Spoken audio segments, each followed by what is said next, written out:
সবাই ভাবত রমেশ একজন ভ্যানচালকের ছেলে, তাকে নিয়ে হাসাহাসি করত, অপমান করত। কিন্তু কলেজের শেষ দিনে যখন একটা কালো রোলস রয়েস এসে দাঁড়াল হোস্টেলের গেটে, তখন সবাই নিঃশব্দ। কে ছিল রমেশ? আর কেন তার বাবা এতদিন নিজেকে লুকিয়ে রাখলেন? রমেশের গল্প শুরু হয় এক ধূসর সকালে, যখন তার বাবা, নির্মল চৌধুরী, তাকে শহরের একটি পুরনো হোস্টেলের দরজায় নামিয়ে দিয়ে চলে যান। রমেশের হাতে একটা ছোট, মলিন ব্যাগ, ভিতরে দুটো জামা, একটা প্যান্ট আর কয়েকটা জরুরি জিনিস। তার বাবার মুখে কোনো হাসি ছিল না, শুধু একটা গভীর দৃষ্টি, যেন তিনি কিছু বলতে চান কিন্তু বলছেন না। রমেশের বয়স তখন 12। শহরের এই হোস্টেলে আসার আগে সে গ্রামের একটা ছোট স্কুলে পড়ত, যেখানে সবাই তাকে চিনত, কিন্তু কেউ কখনো তার বাবার সম্পত্তির কথা জানত না। নির্মল চৌধুরী ছিলেন একজন কোটিপতি ব্যবসায়ী, কিন্তু তিনি সবসময় সাধারণ জীবনযাপনের পক্ষপাতী। তিনি চাননি রমেশ বড়লোকি হাওয়ায় বড় হোক, তিনি চেয়েছিলেন ছেলে জীবনের সংগ্রাম বুঝুক, মানুষের মূল্য দিতে শিখুক। হোস্টেলের প্রথম দিন থেকেই রমেশের জীবনটা পাল্টে যায়। হোস্টেলের অন্য ছেলেরা তাকে দেখে হাসত। তার জামাকাপড় ছিল সাধারণ, জুতোগুলোর তলায় ছোট ছোট ছিদ্র। তারা তাকে ভ্যানচালকের ছেলে বলে ডাকত, কারণ কেউ একজন গুজব ছড়িয়েছিল যে নির্মল চৌধুরী নাকি শহরের বাইরে ভ্যান চালান। রমেশ কখনো এসব কথার প্রতিবাদ করত না। সে চুপচাপ মাথা নিচু করে হাঁটত, তার বইগুলো বুকে জড়িয়ে ধরে। তার মনে একটা অদ্ভুত শান্তি ছিল, যেন সে জানত এই অপমানগুলো তার জীবনের একটা অংশ মাত্র, একটা পরীক্ষা। হোস্টেলের ঘরটা ছিল ছোট, 6 জন ছেলে একসঙ্গে থাকত। রমেশের বিছানাটা জানালার কাছে, যেখান থেকে সে রাতে আকাশ দেখতে পেত। তার রুমমেটদের মধ্যে ছিল রাহুল, একটা চটতে ছেলে, যে সব সময় রমেশকে খোঁচা দিত। এই রমেশ, তোর বাবা কি ভ্যানে করে আমাদের কলেজে আসবে, বলে হাসত। রমেশ শুধু মৃদু হাসত, কিছু বলত না। তার আরেক রুমমেট, সুমিত, ছিল একটু শান্ত। সে রমেশের সঙ্গে কথা বলত, কিন্তু তাও খুব কম। সুমিতের বাবা ছিলেন একজন স্কুল শিক্ষক, তাই সে বোধহয় রমেশের নীরবতার মধ্যে কিছু একটা বুঝতে পারত। দিনগুলো কেটে যেত। রমেশ সকালে উঠে পড়তে বসত, তারপর স্কুলে যেত। স্কুলের শিক্ষকরা তাকে পছন্দ করতেন, কারণ সে ছিল মেধাবী। কিন্তু সহপাঠীরা তাকে নিয়ে হাসাহাসি করত। একবার স্কুলের বার্ষিক অনুষ্ঠানে রমেশ একটা কবিতা আবৃত্তি করেছিল। তার গলার স্বর ছিল এতটাই গভীর আর মনোযোগী যে শিক্ষকরা তাকে প্রশংসা করেছিলেন। কিন্তু অনুষ্ঠান শেষে রাহুল আর তার দল এসে বলেছিল, কবিতা পড়ে কি হবে, রমেশ? তোর বাবা তো ভ্যানই চালাবে। রমেশের মুখে তখনও সেই মৃদু হাসি, কিন্তু তার চোখে একটা অদ্ভুত দৃঢ়তা ছিল, যেন সে জানত এই কথাগুলো একদিন তার জয়ের পথে কোনো বাধা হবে না। বছরগুলো গড়িয়ে যায়। রমেশ বড় হতে থাকে। তার শরীরে ছিল একটা সাধারণ ছেলের সরলতা, কিন্তু তার মনে ছিল অদম্য ইচ্ছাশক্তি। হোস্টেলের জীবন তাকে শিখিয়েছিল ধৈর্য, সহনশীলতা আর নিজের লক্ষ্যের প্রতি একাগ্রতা। সে কখনো তার বাবার সম্পত্তির কথা কাউকে বলেনি। এমনকি যখন তার বাবা তাকে দেখতে আসতেন, তিনি সাধারণ পোশাক পরে আসতেন, একটা পুরনো সাইকেলে চড়ে। হোস্টেলের ছেলেরা তাই ভাবত, নির্মল চৌধুরী সত্যিই একজন সাধারণ মানুষ। রমেশ যখন 17 বছরে পা দেয়, তখন তার জীবনে একটা বড় পরিবর্তন আসে। সে স্কুলের ফাইনাল পরীক্ষায় প্রথম স্থান অধিকার করে। তার নাম স্কুলের দেওয়ালে লেখা হয়, শিক্ষকরা তাকে নিয়ে গর্ব করেন। কিন্তু হোস্টেলের ছেলেরা তখনও তাকে নিয়ে মজা করত। পড়াশোনা করে কি হবে, রমেশ?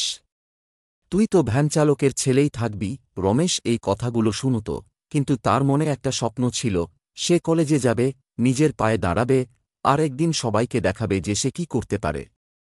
কলেজে ভর্তি হওয়ার সময় এল। রমেশ একটা ভালো কলেজে সুযোগ পায়। হোস্টেল থেকে সে কলেজের হোস্টেলে চলে যায়। নতুন পরিবেশ, নতুন মানুষ। কিন্তু তার জীবনের গল্পটা তখনও একই। তার সাধারণ পোশাক, তার নীরবতা, এসব দেখে কলেজের কিছু ছেলে তাকে নিয়ে হাসত।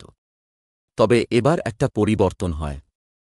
রমেশের মধ্যে একটা আত্মবিশ্বাস জন্ম নিয়েছিল। সে আর শুধু মাথা নিচু করে হাঁটত না। সে ক্লাসে সবার সঙ্গে কথা বলত, তার মেধার জোরে শিক্ষকদের প্রিয়পাত্র হয়ে উঠত। কলেজের প্রথম বছরে রমেশের সঙ্গে পরিচয় হয় অর্পিতার। অর্পিতা ছিল তার ক্লাসের একটি মেয়ে, যার মুখে সব সময় হাসি থাকত। সে রমেশের নীরবতার মধ্যে কিছু একটা খুঁজে পেত। একদিন লাইব্রেরিতে দুজনের দেখা হয়। অর্পিতা বইয়ের তাক থেকে একটা বই নিতে গিয়ে হোঁচট খায়, আর রমেশ তাকে ধরে ফেলে। ধন্যবাদ, অর্পিতা হেসে বলে। রমেশ শুধু মাথা নাড়ে। এই ছোট ঘটনা থেকে তাদের মধ্যে একটা বন্ধুত্ব গড়ে ওঠে। অর্পিতা কখনো রমেশকে তার জামাকাপড় বা পটভূমি নিয়ে প্রশ্ন করেনি। সে শুধু তার সঙ্গে কথা বলত, তার স্বপ্নের কথা শুনত। কলেজের দিনগুলো কাটতে থাকে। রমেশ পড়াশোনায় আরও মনোযোগী হয়। সে বিজ্ঞানের ছাত্র ছিল, আর তার স্বপ্ন ছিল একজন বিজ্ঞানী হওয়া। সে রাত জেগে পড়ত, গবেষণাপত্র পড়ত, আর কলেজের ল্যাবে ঘণ্টার পর ঘণ্টা কাটাত। তার এই নিষ্ঠা দেখে শিক্ষকরা তাকে উৎসাহ দিতেন। একজন শিক্ষক, প্রফেসর দাস, তাকে বলেছিলেন, রমেশ, তোমার মধ্যে একটা আলো আছে। তুমি অনেক দূর যাবে। এই কথাগুলো রমেশের মনে গেঁথে যায়। কিন্তু হোস্টেলের জীবন তখনও তার জন্য সহজ ছিল না। কলেজের কিছু ছেলে, যারা নিজেদের বড়লোক বলে মনে করত, তারা রমেশকে নিয়ে মজা করত। একবার কলেজের একটা অনুষ্ঠানে রমেশকে গান গাইতে বলা হয়। সে একটা পুরনো গান গেয়েছিল। তার গলায় এমন একটা মায়া ছিল যে সবাই চুপ করে শুনছিল। কিন্তু অনুষ্ঠান শেষে একটা ছেলে, রোহিত, বলে ওঠে, গান গেয়ে কি হবে, রমেশ? তুই তো সারা জীবন গরিবই থাকবি। রমেশ হাসল, কিন্তু তার মনে একটা আগুন জ্বলছিল। সে ঠিক করল, সে এই অপমানের জবাব দেবে, কিন্তু তার নিজের উপায়ে। বছরগুলো কেটে যায়। রমেশ কলেজের ফাইনাল পরীক্ষায় প্রথম হয়। তার নাম কলেজের দেওয়ালে লেখা হয়, শিক্ষকরা তাকে নিয়ে গর্ব করেন। অর্পিতা তার জন্য একটা ছোট পার্টির আয়োজন করে। সেদিন রমেশ প্রথমবার হোস্টেলের বাইরে এসে অর্পিতার সঙ্গে কথা বলে অনেকক্ষণ। অর্পিতা তাকে বলে, রমেশ, তুমি যেভাবে এগিয়ে যাচ্ছ, আমি জানি তুমি একদিন সবাইকে অবাক করে দেবে। রমেশ শুধু হাসে, কিন্তু তার মনে একটা প্রশ্ন জাগে, সে কি সত্যি সবাইকে অবাক করতে পারবে? কলেজ শেষ হওয়ার দিন এল। রমেশ হোস্টেলের সামনে দাঁড়িয়ে আছে, তার ব্যাগটা কাঁধে। হঠাৎ একটা কালো রোলস রয়েস গাড়ি এসে থামে। গাড়ি থেকে নামেন নির্মল চৌধুরী, তার বাবা। তিনি এখন আর সেই সাধারণ পোশাক পরেন না। তার পরনে একটা দামি স্যুট, হাতে একটা ঝকঝকে ঘড়ি। হোস্টেলের ছেলেরা অবাক হয়ে তাকিয়ে আছে। রাহুল, রোহিত আর অন্যরা, যারা বছরের পর বছর রমেশকে অপমান করেছে, তারা হতবাক। তারা ভাবছে, এই লোকটি কে? রমেশের বাবা কিভাবে এমন গাড়িতে আসতে পারেন? রমেশ শান্তভাবে গাড়িতে ওঠে, তার মুখে সেই মৃদু হাসি। গাড়ি চলে যায়, কিন্তু হোস্টেলের ছেলেদের মনে একটা ঝড় বয়ে যায়। তারা বুঝতে পারে, তারা রমেশকে ভুল বুঝেছিল। কিন্তু রমেশের জীবনের গল্প এখানে থামে না। সে এখন নতুন একটা পথে হাঁটছে, যেখানে তার স্বপ্ন, তার লক্ষ্য তাকে ডাকছে। সে জানে, এই অপমান, এই সংগ্রাম, এই সবকিছুই তাকে শক্তিশালী করেছে।